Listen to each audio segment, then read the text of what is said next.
This episode finna be long. If I'm gonna tell it, then I gotta tell it all. I have to really pick and choose how I'm going to write this episode so that I don't come off as angry and as heartbroken and as frustrated and as uncertain as I feel. Passion public service announcement. Passionate. Passionate, let me tell you something. So what is this Passion PSA podcast? Who am I? Well, they call me Passion, short for Passion No Last Necessary. Why is there no last name necessary? Because the first name says it all. I am Passion and all that embodies. What do I do here? I give you the life coaching that you know you need, but don't enroll yourself in. When did I start? Actually, 2017. I'd leave a PSA on my Instagram regarding something I'd observed, and now we've evolved to this. Why do I do it? Why not? If even one person is able to take away one thing that changes their life, someone else's life, or changes the world for the better, then I've done what I was charged to do. So come on in, sit and listen for a while. There's something here for everyone at the Passion PSA podcast. Imagine paying for a teleprompter and the glass has flaws inside of it. Oh man, this can't be life. Greetings and salutations, my beloved passionates, newcomers, visitors, and guests. Welcome to another episode of the Passion PSA podcast, where I passion no last necessary, your get you right guru, issue a weekly public service announcement about whatever I've observed or was on my mind. This is a for your consideration zone where the objective is to offer you a perspective you may or may not have previously considered to A, expand your thinking, and B, aid you in becoming a better version of yourself for yourself and for others. This is a safe space, but not necessarily a delicate one. I'll never rob you of your right to feel however you feel. The same way I won't sugarcoat the truth to make it more palatable. The goal is to get you to higher, more expanded thinking so that you can operate as your highest and best self. If you're new here, affirmations are our first order of business, so we can intentionally raise the vibration and start on one accord. Let's get on the same frequency. If you're ready, go ahead and take a deep breath. You are always welcome to repeat after me or to take this time to state your own affirmations. It's not over. I'm still standing. I am operating in purpose. I am necessary. My contributions are vital. I am unbroken. I am well. It is well. All is well.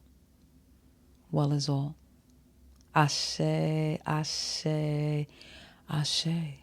Y'all know that I got the idea or the download to do this event in August. So as soon as I got the idea, I started looking for venues and enlisting assistance, right?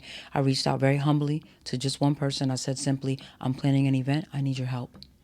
When I got the idea, 100 people seemed like a lot, but y'all know I love a theme, right? So we started at 12 p.m. on Tuesdays for Tough Talk Tuesdays at 12. And we're still doing Tuesdays just at 10 p.m. 100 guests, 100 episodes. That's cute, right? Then I thought, 200 people, cheers to 100 episodes, and Godspeed to 100 more. I started looking for venues that could accommodate that number. I started thinking about what look I wanted the venue to have. How many bathrooms does the venue have? Is there parking? Is food included? I DM'd a chef to find out what it would cost to have him cater. Initially, I was primarily focused on aesthetics.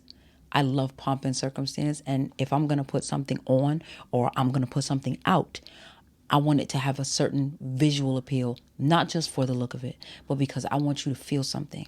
I want you to feel it when you walk in, while you're there, and when you leave, the night is over, but anytime you look back at the event, I want you to remember that feeling. A lot of us are walking around with feelings that we can't or we won't shake. Anytime we hear about or we think of that one thing, we are instantly transported. And for so many of us, these teleportations are for so few good memories and way too many bad ones. So I wanted to add this to the list of good feelings. I know discouragement is not defeat. I also know that discouragement has the power to paralyze or arrest, and that started happening for me. It is easy to assume that the workload of trying to figure out every detail, that's what started to wear me down. But in truth, the guest list started to wear on me. I've received invites to events with no precursory information. And if I was receiving the invite from someone I engage with regularly, A miscellaneous link isn't too odd. But when it's someone you haven't engaged with for some time, some kind of interaction that says, hey, I know I'm about to ask you to show up somewhere or spend some money, and even though the only time I seem to know you is when I'm asking for something, but never just to say hey, let me say hey first this time. that's a decent touch. You may or may not be in the running for any ambassadorship, but you'll be better received, right? And there are levels to this. As the sender, that kind of individualized attention isn't even a double-edged sword. It's more like a cheese grater. If you have more than 50 contacts, it's time consuming off the rip. If there are teams of people you haven't spoken to in a while, there's possibility, number one, they don't know who you are. Your number isn't in their contact list for whatever reason. Now you have to identify yourself, and your name may not ring any bells. This turns into either no response at all, you working hard and successfully jogging their memory, or you working hard to jog their memory only for them to not remember you. 50 to 100 contacts of this is a lot. Over 500 contacts of this kind of crapshoot is physically and emotionally draining. For the ones that do know who you are, because you haven't spoken in a while, a conversation might be ignited. And if you're from a certain generation, texting isn't going to cut it. So the text versation that can be returned to intermittently becomes a phone conversation that's at least 20 to 30 minutes that you didn't have to spare. The thing is, some of the texts that have been sent have yielded responses that have revealed that some of the people you've been out of touch with, they've been MIA because they're down bad. They're navigating depression, anxiety, physical unwellness, mental illness, spiritual crisis. Who has time to counsel, coach, and support everybody? A lot of us are doing a terrible job managing the 4 or 5 friendships we hold in the highest regard. So any multiple of this number and it all falls down. Regardless, you started the conversation, and that's a special kind of tacky to be like, Oh wow, I didn't know that. That's crazy. But yeah, I don't have time for this. I was actually just hitting you up so you can come to my party. So I hope your life works out though. Definitely let me know as soon as you can if you can come. Okay, thanks. and sometimes you feel like that's all you have time for. Sometimes that's not how you feel. That's the reality. You only have a few minutes to send a brief message. Sometimes that's all you have the bandwidth for.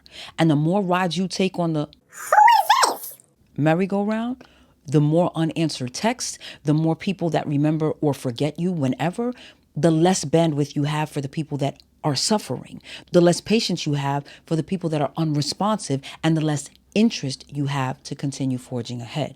That leaves you with 2 options. Say FTS and get your time back, or dig deep and press on. When you're doing a thing and that thing is only for you, FTS feels like the only appropriate answer. Y'all ain't gonna make me resent putting something together that's supposed to be for me. Because I could take my time, my energy, my effort, and my money and spend all of those currencies elsewhere and specifically on me, like a birthday trip. And while this event is a celebration of staying the course to 100 episodes, and y'all know, but you don't know the half. You don't know the half even getting ready for this episode. While this is a celebration of that journey, the work that's to be done at the event, the live recording, the Song to Yourself interactive portion, that's beneficial to all who attend. That's collective work. That's not for me alone. That's for everybody in the space. But then the spiral of worry and fear begins again. And that's a problem. Disclaimer. To be this level of transparent on a platform like this requires bravery that I'm not even sure where I'm drawing it from, and I'm not doing this to tug on heartstrings. I'm not doing it for sympathy or empathy. I'm not doing it as a campaign tactic. We're here to do real work, right? Real work requires real transparency. Real work requires you to look at what the problem is and accept that the problem could be you. And if you are the problem, you don't stop there and berate yourself. You don't give up and accept yourself as a failure. That's lazy. You face the problem, come up with as many solutions as you can, then get to work applying. Live, learn, apply, teach, repeat. That's what LATER stands for. So I'm going to let you in on how I've been feeling while giving you some passion points for navigating the vicissitudes of big vision. How am I feeling? I feel exhausted. I feel frustrated and irritated. I feel like telling people exactly what I'm thinking in the most unfiltered and undiplomatic way. I feel like lashing out and hurting feelings. I feel incredulous when I'm talking to people sometimes. You know what incredulous means? It means unwilling or unable to believe something. You ever talk to someone and everything you're saying applies to them because you're talking about them and they agree with you and shake their head about the everyone else you must be talking about because they can't imagine you're talking about them? So you just stare at them in disbelief? And you have those that have that moment of, wait, me? And then you have the others that'll double down and continue to talk about them other folks like they're somehow different from them. I feel like I'm having the same conversation with 95% of the people I'm talking to, and 100% of them don't know how what I'm saying applies to them. Exhausted. You don't realize how much energy thinking takes until you spend a day doing nothing but thinking and planning. And even though you've exerted little to no physical energy, you're just spent. So there's a level of burnout and fatigue that I'm experiencing, but I can't really afford to feel right now. Some of it is from executing on the original plan. A lot of it is from unresponsiveness. Send texts, no response. Send emails, no response. Make calls, no answer. Leave messages, no callbacks.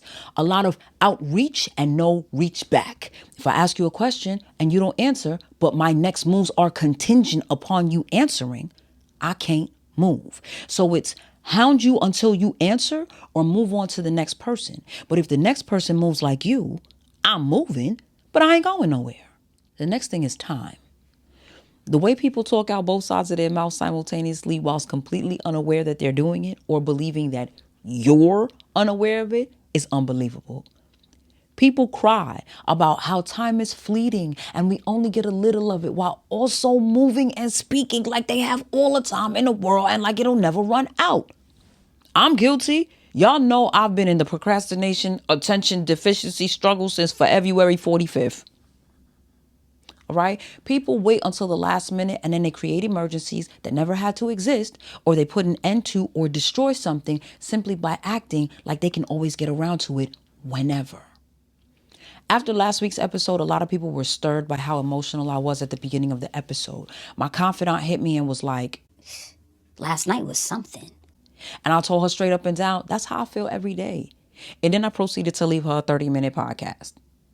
I told her that I wake up, I start my day with a sermon, and I've for real been feeling like God is moving through the algorithm for real, because every sermon I've clicked on has felt like a direct message to me about this leg of the journey. So boom, that edification starts me off strong and I'm off to either work on an episode or I'm working on a gala. But the deeper into it I get, the more disheartened I feel.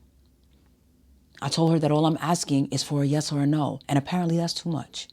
I told her how infuriating it is for people who haven't purchased a ticket to be asking me how ticket sales are going. If you haven't purchased a ticket, don't concern yourself with anyone else's purchase, because at this point, you look like you don't want to buy one unless you're sure other people are going, which really translates to you not believing in the success of the event. I told her, it takes you to such a place of doubt and like mistrust and distrust. I don't even know if I'm doing all that I can. I know I'm doing a lot. I don't know if what I'm doing is enough. Everybody keeps saying, oh, you have time, you have time. You have time sounds good when you see activity. You have time doesn't sound like, it sounds like hot air when there's no activity. When you talk about the stresses of trying to put it together and what's happening, the average person, their first thought, right, is how can we like decrease the number of people, or you know what I'm saying? So even your support don't always feel supportive. And so it is a challenge, sis, because I don't know how to explain it without sounding bitter.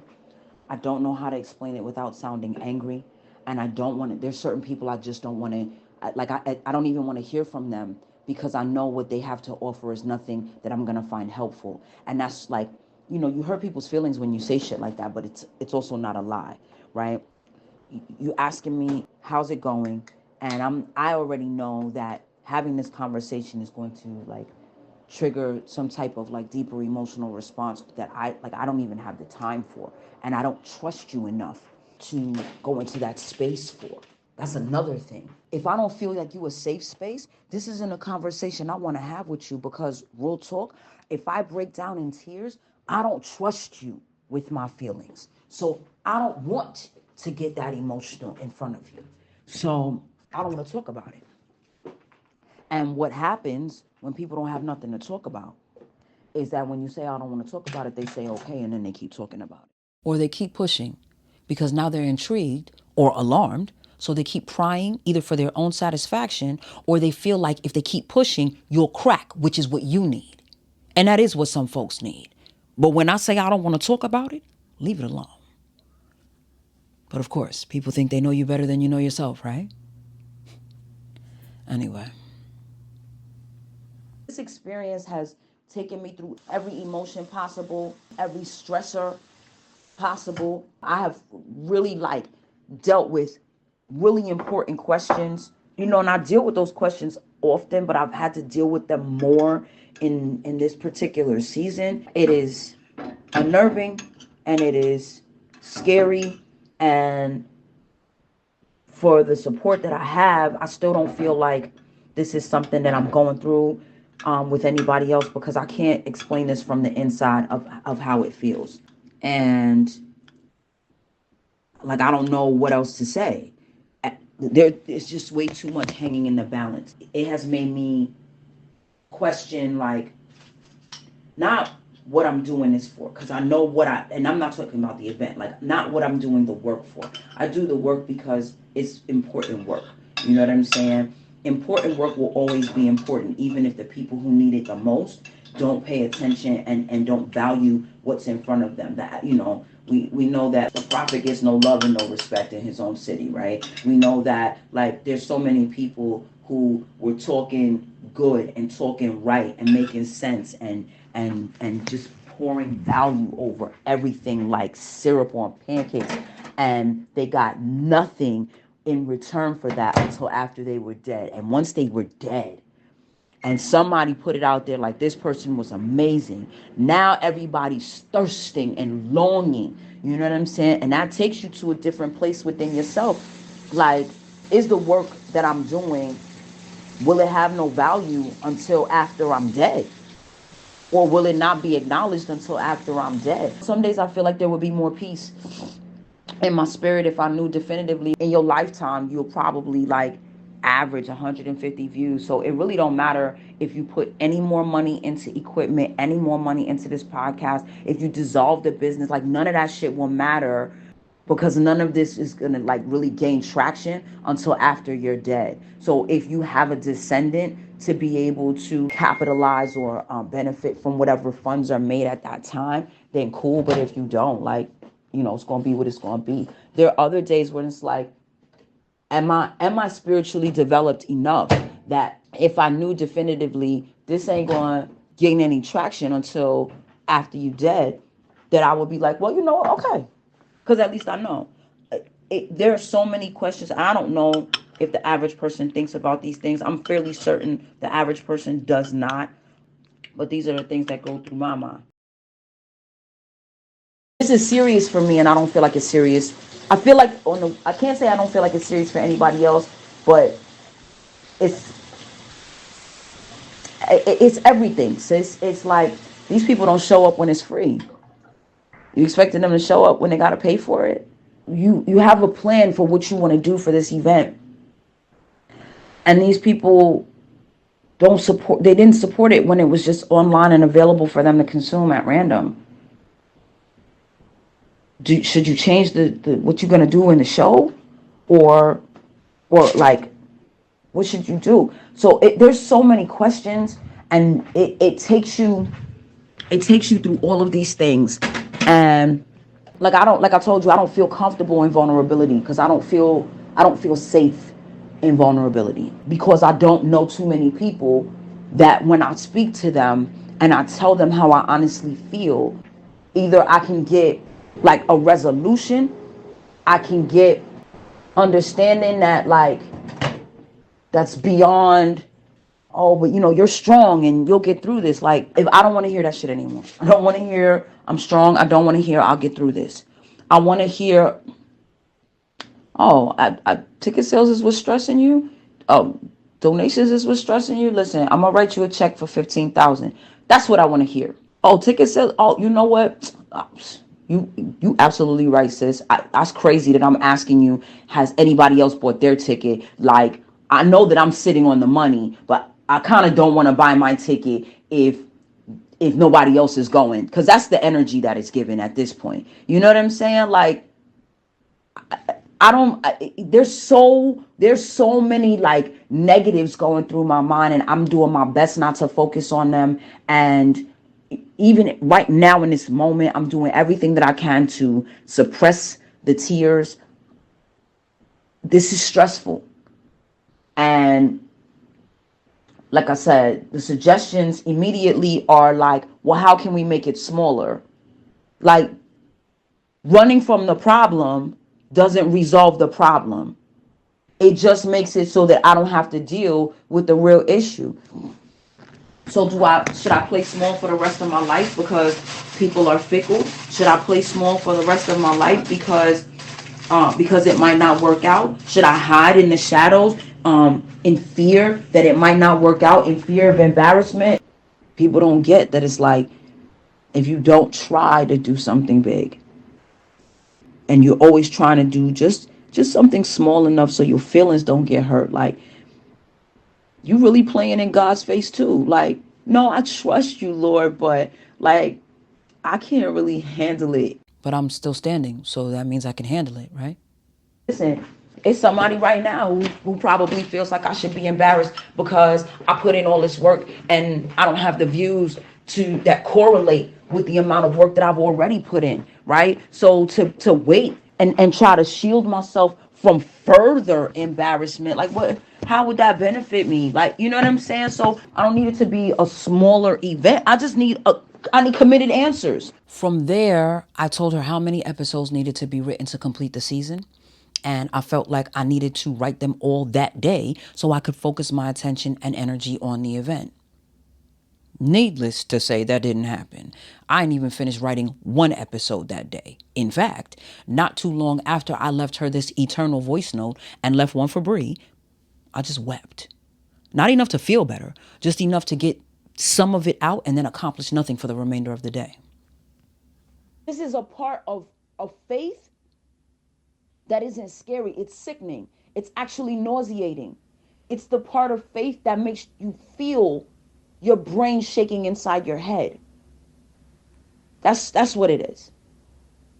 And to know that on the other side of that, there's a possibility that it could all still go kablooey pow pow after you've trusted, after you've prayed, after you've fasted, after you've stepped out on faith, after you've put yourself out there for the world to see that you are trying something way bigger than what you have ever tried, way bigger than what you know how to do. But isn't that what I did with this podcast? I stepped out on faith and I tried something way bigger than what I had ever done, way more than what I knew how to do. And it is. That's exactly what I did. When the last pod got left in my hands unexpectedly, I sat on my living room floor with a pencil and a notebook and started writing.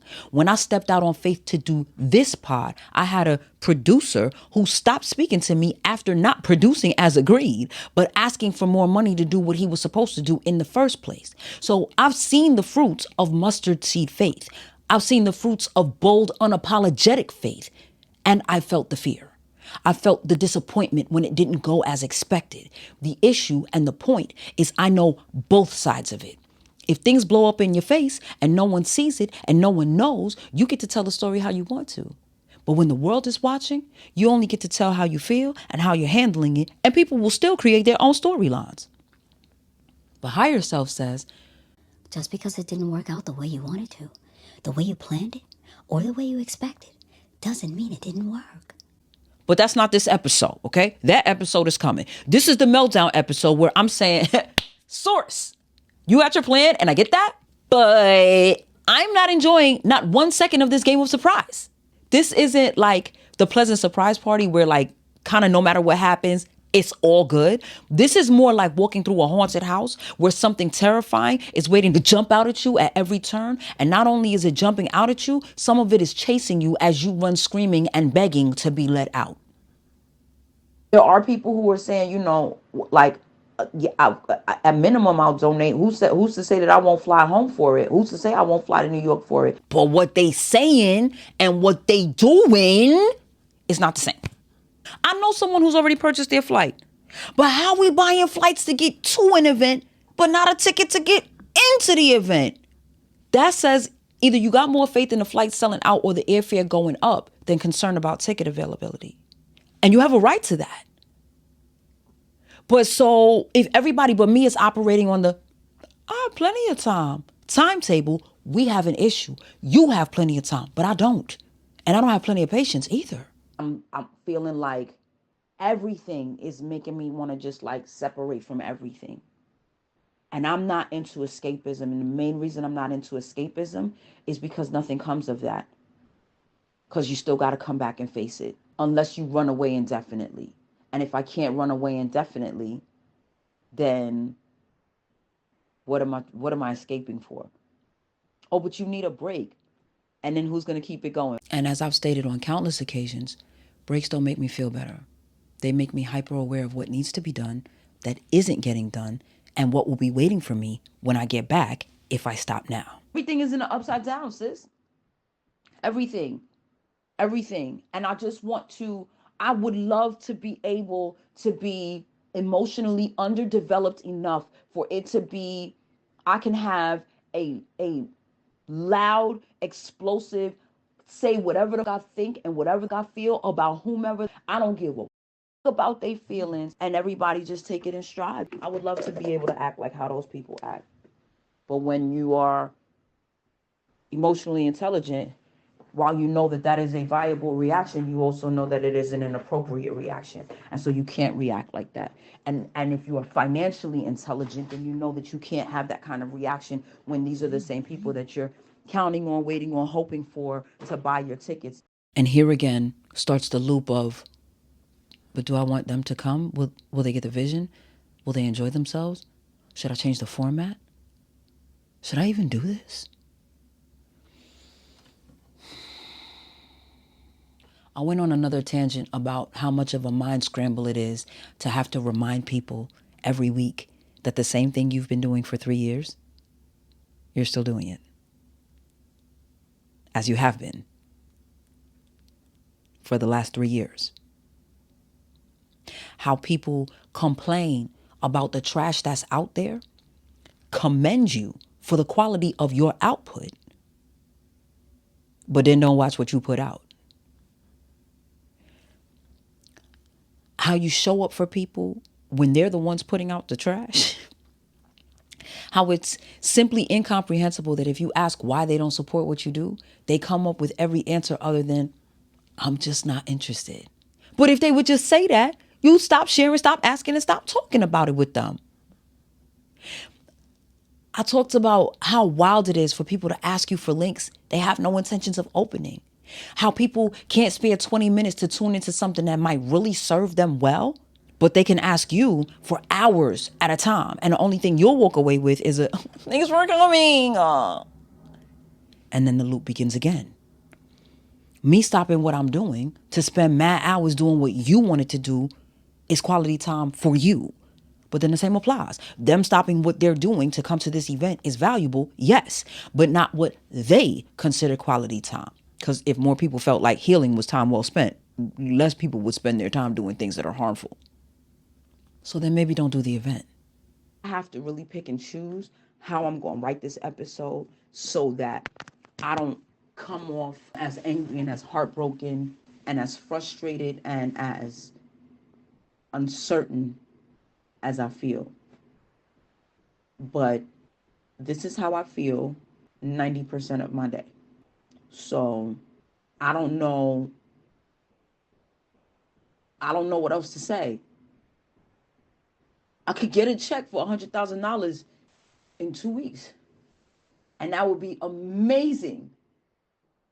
It would also be crazy to get a check for $100,000 and only sell 5 tickets to this event. Are there only 5 tickets sold? No. But does it matter?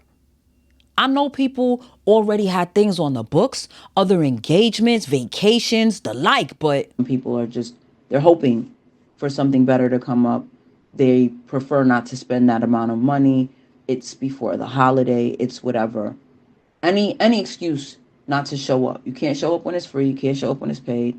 But I also know what it's like to be waiting until the last minute because you're moody and you don't want to commit to something that you may or may not show up to. Or you don't want to be committed to something that the day of you just don't want to go. Or you only go out of obligation because you already paid for your ticket and you want to get your money's worth. But the whole time you're there, every second until you get back home, you just keep thinking, I knew I shouldn't have come. I knew I should have just stayed home. I know exactly how that feels. And I know what it is for your finances to be tight. And you won't know if you can pay for it until the last minute. I know how all of that feels. So it's a lot. It's a lot that I feel, that I try not to harp on or to dwell on or to spend too much time focusing on. And every time I try to redirect my attention, it's just right in front of my face. Am I going to stop doing the podcast if this gala falls through? No, I'm not. I'm going to tell the truth. This was embarrassing and hurtful. But it's a place of appreciation to know, confirmed, who is really interested. The only thing I ask is that y'all stop asking me about some shit you're not interested in. Find something else to make small talk about. Let's don't talk about my podcast that you don't have no interest in. That would really truly be where I would stand on it. I'm not going to be mad at you because you didn't want to go, because you weren't interested. You have a right to that.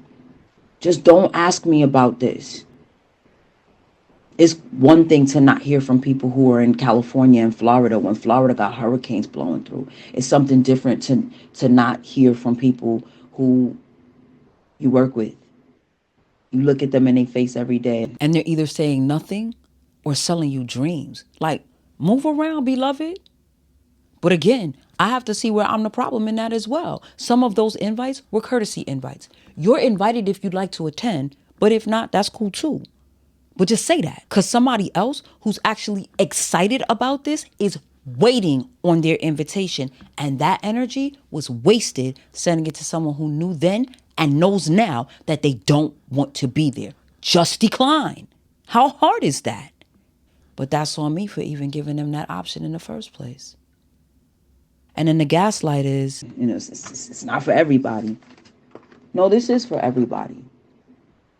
It is for everybody. but most people don't want to do the work. Most people don't want to think too hard or too deeply or feel, especially if it hurts. But that's all part of life. And you can't outrun the uncomfortable parts of life forever. Eventually, you have to deal with them. And when you do, it's way easier if you already have the tools on hand. But some people would rather party their life away. If I said I was having a party and you could just show up looking like Who Shot John, which is how you usually look, and all we're going to do is eat and drink and stand around, you spend $200 for that. And that too would be their right. And who am I to judge how someone else spends their time and money? That's what I'm navigating. That's what I'm navigating.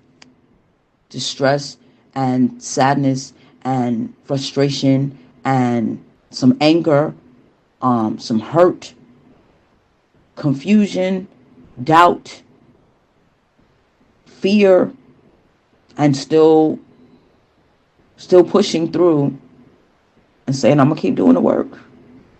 Whatever happens, happens. But that's not a fun feeling.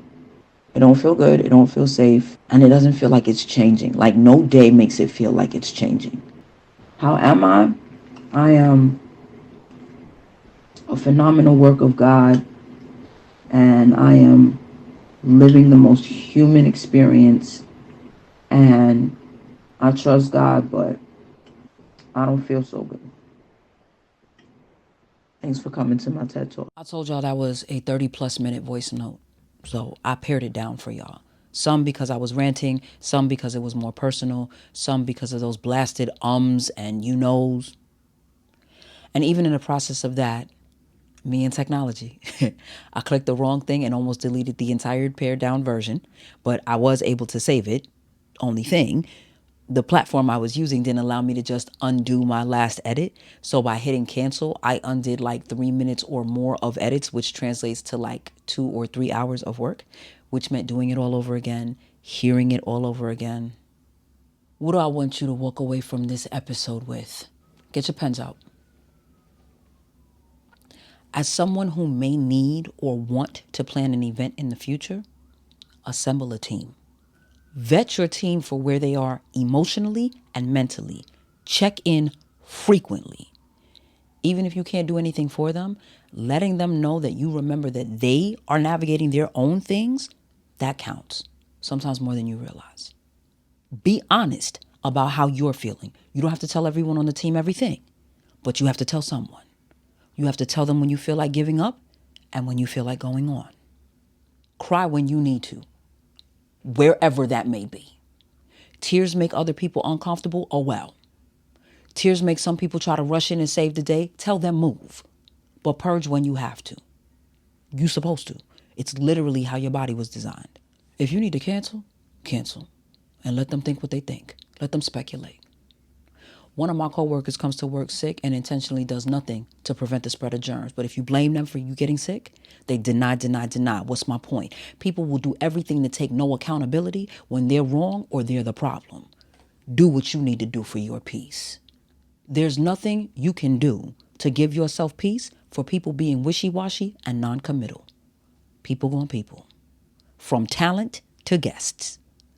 Just try to brace yourself for it. The more people you onboard as paid assistants is the more expensive your thing becomes before your thing becomes a thing. Decide the budget and make everything fit into the budget. If it doesn't fit, it's not for this event. Put your heart and soul into the part of it that's for you. People take effort for granted sometimes. They don't know what goes into it, so they don't think about what it's taking out of you. Don't put your everything in to give them a great event. Put as much in as you need for you to feel like it was a great event. You could spend thousands, and people who've spent nothing will still find reasons to complain. You can spend nothing, pass the cost to them, and they'll say they could have found ways and people to do it cheaper and better, so the cost burden on them wouldn't be so much. Those same people will have nothing to offer when you're crying out for help. If you're on the attendee or donor side of anything, you have one job. Commit. Yes or no. That's it. If you're going and you know you're going, RSVP or buy your ticket or whatever the needs of the host are, ASAP. ASAP is not the last day to buy tickets. ASAP is not the day after ticket sales are closed. If you know you're not going, don't tell somebody you saving a date. Like, why would you do that? If you're not interested, say that. A hurtful no beats a dishonest yes every day of the week. At least for me. Don't overcommit. If you have too much to do that day and you're trying to slot it in or you can't afford what you're trying to spend, don't, beloved. Everybody ends up disappointed that way. What's my ultimate decision for this event? We'll see. But for now, you'll get you right, Guru. It's signing off. Y'all go forth. Be great, be filled with bliss, be armed and empowered with knowledge. Do what you can. Acknowledge when it gets to be too much. Commit and deliver, or acknowledge that you can't commit now, and give a decided date when you can and will commit either way. Be the host you most admire and the guest you'd like to have at your event. In all things, be passionate. See you later.